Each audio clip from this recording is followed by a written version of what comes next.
PlayStation loses another exclusive or is losing another exclusive to the Xbox, and that is Final Fantasy XVI. Now, it's a third-party exclusive, and Square Enix has said that they're out of the business of third-party exclusives. They're not doing it anymore. That doesn't mean that it won't come to Game Pass, because the beauty about Game Pass, the power in a subscription service is, hey, you can come and be everywhere, but come and be on Game Pass as well as ever. We don't want to prevent you from being anywhere else. Come be on Game Pass so that we can say, hey, you can get this on Game Pass. It's all benefit. It's benefit for Game Pass. It's benefit for Square Enix. It's benefit for Final Fantasy XVI, Final Fantasy VII, etc., etc. The old school console model, it's why it's breaking. That doesn't work. You have to choose. It's going to become more costly for the Xboxes of the world, for the PlayStations of the world, for the Nintendos of the world, for whoever of the world to say, be exclusive on our platform.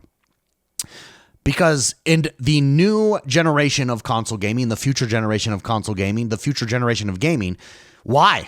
Why when I could be everywhere and expose my audience to more people? Why when I can be on Game Pass and everywhere and expose my audience to more people? That's just how it's going to work. And so we get this headline, Final Fantasy XVI to launch on Xbox Series X and S this spring. We're going to go over that today. We also have news that E3 is coming back, kind of.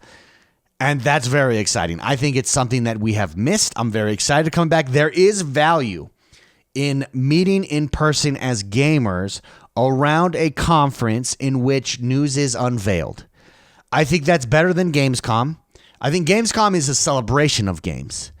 I think E3 rather was like this official stamp of approval news, hype buzz going out around that I think we're missing. And I think it's going to come back, and I think nothing substitutes being in person.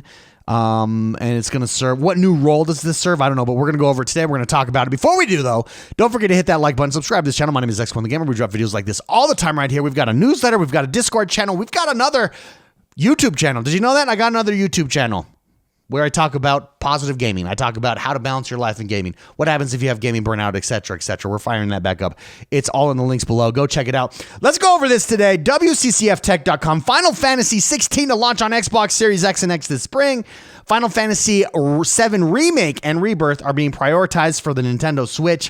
Final Fantasy XVI is close to making its debut on the Xbox Series X and Series S, but its release on the Nintendo Switch 2 remains uncertain. Speaking on the Reset Era forums, Nate Drake, a.k.a. Nate the Hate, who proved to be a very reliable source in the past, recently revealing precisely when the Nintendo Switch 2 would get officially unveiled last month, said that barring any late changes, Final Fantasy XVI will soon be announced for Xbox consoles and will be releasing around the mid-first half of the year, which is probably March, April, May, right around there. Final Fantasy VII Remake will also be released on Xbox consoles later this year and Rebirth next year. The Xbox release of all three games will be announced at the same time for maximum impact, according to the Insider. That makes sense. If you put yourself in Xbox's shoes and you want to own the news cycle, that is what you announce all together at once. And it's like this barrage of fantastic news for Xbox, of fantastic news, especially if any of those come to Game Pass. So this is just the coming to Xbox. Do any of these come to Game Pass? That's going to be the question. If any of them do come to Game Pass, you bet your bottom dollar Xbox is trying really hard to get those on Game Pass. Well, at least one of them. Whether it's 7 or 16, I view them both equally. I think probably 7 on Game Pass is this huge benefit. Although you've got to think they're probably looking at market analysis and saying how many people haven't played this game that want to, do we bring any new subscribers with it being on Game Pass? So it's going to be a numbers game from there. So maybe none of them actually, and maybe it's the next Final Fantasy game that they try to get on Game Pass. I don't know, but regardless, making news and being able to say that, hey, this is now on Xbox does beg the question, and I'm going to do this because this happens all the time on social medias, and I have a PlayStation 5, but why own a PlayStation 5? That question is always asked when Forza Horizon 5, for instance, goes to the PlayStation. Well, why own a PlayStation 5? I'm sorry, does PlayStation have Game Pass? They don't. It doesn't. So I'm going to ask this. If Final Fantasy comes over, why own a PlayStation? Well, God of War. Who's to say that's not going to come over one day? You can see how turnabout is fair play, everybody. I think this is good news. I mean, I think we've talked about it a lot on this channel, and I'm all for the change in console gaming. I think it's we're at this point. I think Microsoft and Xbox have created a blue ocean strategy for themselves. I think Square Enix and all these third-party developers praising the breaking down of these walled gardens. I think PlayStation admitting, hey, we have tapped out on the console side of things. We're not growing like we once were. We're not growing. That's required to put up these big budget games. How do we expand our audiences? How do we need to move to PC? We need to move to mobile, et cetera, et cetera. So we're living through the midst of this, and I think it's only good for gaming. I've said that before. I think this is huge for Xbox. I myself am very much looking forward to jumping into this. Do you think that Final Fantasy coming to Xbox and Switch 2 is a sign that PlayStation is losing exclusivity power? Yes, I do. And it's not because of anything that PlayStation is doing wrong. I think PlayStation still is an exclusivity powerhouse for sure. I think that the shift in economics and the shift in the gaming landscape at large is causing them to lose that exclusivity power. And I think that you're going to start to see PlayStation games make the same kind of moves that Xbox has made with like a Forza Horizon 5, with a Sea of Thieves, with an Indiana Jones, et cetera, et cetera. So it's going to be really interesting. Let's jump over to news about E3 because I'm a huge fan of E3. Went to 3 in a row, the last 3 that there were in a row. Loved it. Met a lot of friends there. Met a lot of close friends there, and would personally love to see it come back here. This is over at GameDeveloper.com. Forget E3. The ESA is back with a new video game conference for change makers, quote unquote. Leaders from Microsoft, Sony, Nintendo, Take-Two, Ubisoft, and more will be in attendance. Microsoft and Xbox have already said they're supporting this. Excuse me. And they will be going. And there you can see it's called iicon. The Entertainment Software Association, ESA, organizer of the once revered but now dead E3 showcase, is returning to the event fold with Interactive Innovation Conference. The conference is being pitched as, quote, an essential convening for change makers across industries, but will seemingly focus on those careening through the world of video games. It will take place at the Fontainebleau Resort in Las Vegas from April 27th to April 30th, 2026. Okay, first of all, it being in Vegas over LA, huge.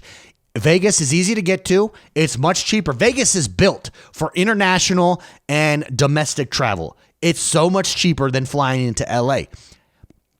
Vegas also has everything you could need for conferences. I think that's why so many sports teams are moving to Vegas. That's why so many conferences are in Vegas.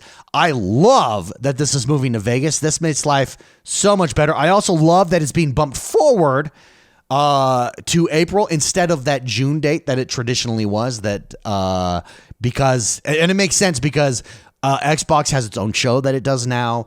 PlayStation has its own stuff that it does now right around that time. So they don't want to compete with that. So it's moving to April 27th to April 30th. Big players to attend iicon. A number of high-profile companies from the game industry have already confirmed their attendance, including Amazon Games, Disney, Electronic Arts, Epic Games, Microsoft, Nintendo of America, Sony, Square Enix, Take-Two, Ubisoft, and Warner Brothers Games. The ESA claims iicon will unite a broad spectrum of sectors that converge with interactive entertainment.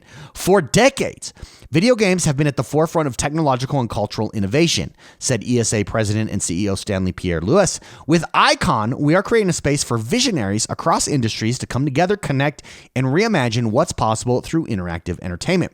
It seems like a wildly different proposition from E3, which was largely known for colossal hardware and software reveals alongside iconic and frequently comedic executive presentations. The ESA has confirmed iicon will allow audience members on an invite-only basis. There you go. iicon coming to Vegas. It's basically the new E3. And E3, when it initially started, was the place that deals were done. It was the place that you connected with, game developers, connected with hardware developers, connected with publishers, et cetera, and that's where deals were done.